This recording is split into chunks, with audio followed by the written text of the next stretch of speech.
Fala pessoal, sejam muito bem-vindos a mais um episódio desse programa e podcast A Nova Advocacia Tributária. Meu nome é professor Alexandre Mazzi e aqui nós discutimos as melhores teses e oportunidades na advocacia pós-reforma tributária. Hoje é o episódio de número 45, em que eu vou falar sobre o Código de Defesa do Contribuinte e regras de compliance. Lembrando que o objetivo de todos esses conteúdos é você e eu advogarmos juntos. Se você tiver uma causa no seu escritório de tipo tributário administrativo e sentir necessidade de ajuda, entre em contato comigo. Tem um link aqui embaixo da descrição desse vídeo para você entrar em contato pelo WhatsApp do meu escritório. E estão abertas as matrículas de todos os cursos de advocacia da Escola do Masa, links para saber mais, inclusive sobre a advocacia tributária e o curso completo da reforma tributária. Os links estão aqui também abaixo desse vídeo. Nós estamos numa sequência de lives semanais sobre o novo Código de Defesa do Contribuinte, e são lives focadas em advocacia. No dia 8 de janeiro de 26 foi aprovado o CDC, não confunda com o Código de Defesa do Consumidor, o Código de Defesa do Contribuinte, pela Lei Complementar 225 de 26. É uma lei com 58 artigos e hoje nós vamos falar de compliance, Código de Defesa do Contribuinte, regras de compliance. Talvez possa ser a primeira vez em que você ouve falar em compliance, especificamente em compliance aplicado ao direito tributário.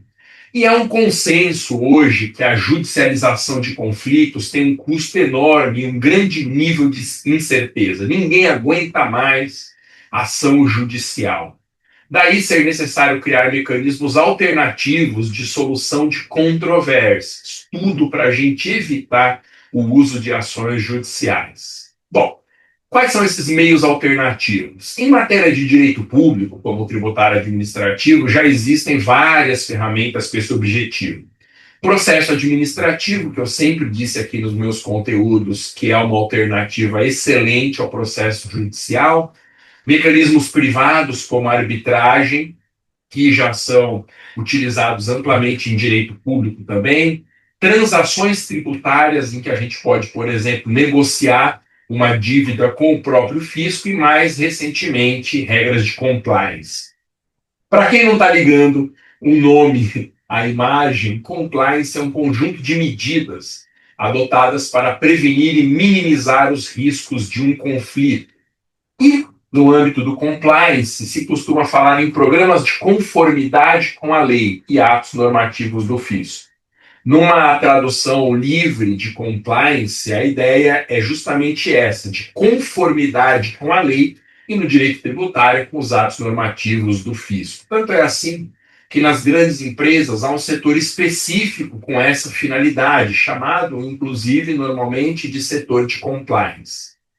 A grande novidade em matéria de compliance tributário é que o Código de Defesa do Contribuinte agora traz normas de compliance tributária e programas de conformidade tributária e aduaneira. Tanto é assim que o artigo 18 do Código de Defesa do Contribuinte estabelece que são instituídos os seguintes programas de conformidade tributária e aduaneira no âmbito da Receita Federal do Brasil. E aí o código cria 3 programas de compliance, programas de conformidade. Primeiro, programa de conformidade cooperativa fiscal, apelidado pela lei de Confia. Segundo, programa de estímulo à conformidade tributária, apelidado pela lei de Sintonia. E 3, programa brasileiro de operador econômico autorizado, apelidado pela lei de programa OEA. Portanto, nós temos 3 programas de compliance estabelecidos pelo Código de Defesa do Contribuinte. Diz o parágrafo 1º do artigo 18 que, para os fins do que dispõe essa lei complementar, entende-se por conformidade tributária e aduaneira o cumprimento das obrigações tributárias e aduaneiras, principais acessórias, e o fortalecimento da segurança da cadeia de suprimentos internacional. Bom, eu quero, nesse nosso bate-papo muito rápido hoje, dar uma pequena notícia sobre esses programas de conformidade dentro do Código de Defesa do Contribuinte, como que essa conformidade é demonstrada e certificada, e principalmente quais são as vantagens de quem tem os chamados selos de conformidade, quem adere ao programa voluntário de conformidade e cumpre as suas regras. Bem, o artigo 19 fala sobre o CONFIA. O primeiro programa de conformidade é um programa de adesão voluntária que visa incentivar o cumprimento das obrigações tributárias e aduaneiras por meio de construção de relacionamento cooperativo entre a Receita Federal e o contribuinte. A Receita Federal e os contribuintes que aderirem ao programa deverão. E aí vem o artigo 21, estabelecendo algumas ordens, tanto para a Receita como para o contribuinte no âmbito do CONFIA. Disseminar a cultura da conformidade tributária, adequar a estrutura organizacional para atender ao programa e cumprir o plano de trabalho pactuado entre as partes. Já o artigo 30 do Código de Defesa do Contribuinte fala do segundo programa, que é o Sintonia, que é um programa que visa estimular o cumprimento das obrigações tributárias e aduaneiras por meio da concessão de benefícios aos contribuintes classificados com base em critérios relacionados. Os critérios são regularidade cadastral, regularidade no recolhimento dos tributos devidos, cumprimento tempestivo das obrigações acessórias e exatidão das informações prestadas nas declarações e nas escriturações. E, finalmente, o Código de Defesa do Contribuinte fala no artigo 33 do terceiro programa de conformidade, chamado de OEA, que tem como objetivo fortalecer a segurança da cadeia de suprimentos internacional e estimular o cumprimento voluntário da legislação aduaneira. Muito bem.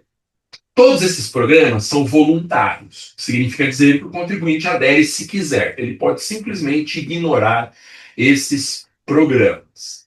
E aí, como que se certifica que um contribuinte aderente ao programa preenche os requisitos para dele se beneficiar? É o artigo 40 do CDC que estabelece, instituindo selos de conformidade tributária e aduaneira, a serem concedidos no âmbito dos programas que a lei prevê. O selo CONFIA, para contribuintes admitidos no CONFIA, o selo Sintonia, para os contribuintes classificados no maior grau de classificação de conformidade do Sintonia, e o selo OEA, para os intervenientes certificados no programa OEA. Finalmente, e o que me parece ser a informação mais importante de todas, quais são os benefícios que esses selos trazem? Ou seja, qual é a vantagem de nós orientarmos um cliente a aderir a um programa desse de conformidade, de compliance fiscal? Diz o artigo 41 que os contribuintes detentores dos selos de que tratam os incisos 1 e 2 farão jus aos seguintes benefícios. E aí vem 1. Fruição de bônus de adimplência fiscal correspondente ao desconto de 1% no pagamento à vista do valor devido à CSSL até a data do vencimento. Gente, tem desconto de tributo. 2. Vedação ao registro ou averbação de arrolamento de bens e direitos em órgão de registro, exceto nos casos de preparação para a propositura de cautelar fiscal. 3, o que é muito curioso, preferência de contratação como critério de desempate em processos licitatórios. Então, mais uma vez, a legislação brasileira cria um milésimo critério de desempate nas licitações como um incentivo à adesão do contribuinte a esses programas. E 4, priorização de demandas ou pedidos efetuados perante a administração federal, respeitadas as demais prioridades definidas na legislação. Gente, o que me chamou muita atenção foi essa preferência na contratação de licitações como critério de desempate. Eu mesmo já vou orientar as empresas licitantes, que são minhas clientes, a analisarem a adesão a esses novos programas para que elas possam ter vantagens de desempate em licitações.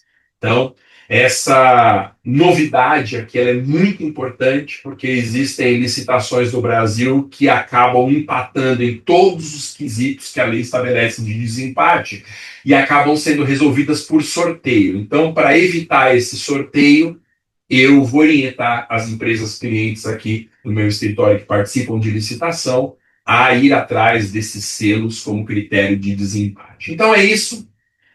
Lembra que o objetivo de todos esses conteúdos é nós advogarmos juntos, aparecendo uma causa no seu escritório de administrativa e tributária que você sentir necessidade de ajuda, entre em contato comigo pelo link que está aqui embaixo, que remete ao WhatsApp do meu escritório, Alexandre Maza Advocacia. E te convido também a conhecer os cursos de advocacia da minha escola, especialmente o Advocacia Tributária e o curso completo da Reforma Tributária, que tem a ver com o conteúdo dessas lives aqui, mas também o Advogue para Servidores, advogando em licitações, advogando em contratos administrativos, advocacia trabalhista, previdenciária, planejamento tributário e tantos cursos que fazem parte lá do portfólio da minha escola. Tá bom? Valeu, é isso, nos veremos, se Deus quiser, na semana que vem. Abraço, até mais, tchau.